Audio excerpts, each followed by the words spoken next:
So Adrian, just tell us what the course was like out there. It's actually, it's brilliant at the minute, it really is. I mean, you see it's lashing down with rain, but it's got none of the downsides. You know, it's not cold, it's not clogging. We didn't, you know, we can change bike once a race, but we didn't need to do that. It's so wet, it's not slowing us down.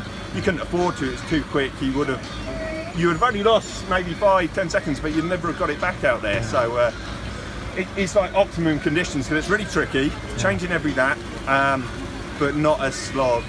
So yeah, great.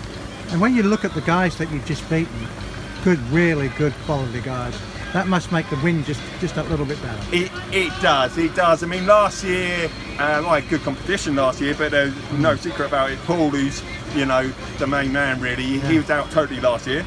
Yeah. Lewis, who won the champs in the end, he was dipping in and out of these races, so he wasn't there every race. So to have them both there, and you know, have a really good close race with them and come out on top is great. Well, speaking of Lewis and the champs jersey, a little bit of a revenge match maybe.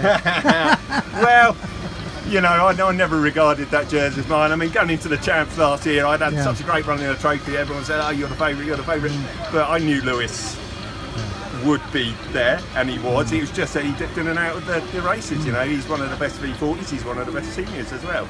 And same with Paul. Great to see Paul back racing. I last race against Paul about 18 months ago, so to have him back in a race and bang up there is great. And finally, just to come into this race with no other racing, there's no Wessex League, which you obviously dominate. Was it just like being back at home?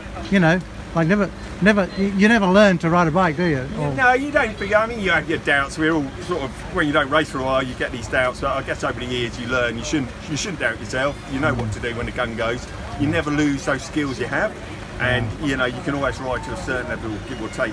But I think this year I didn't have any pressure on myself, because we never knew when the races were going to start. So it'd be silly to say on this date you've got to be on it.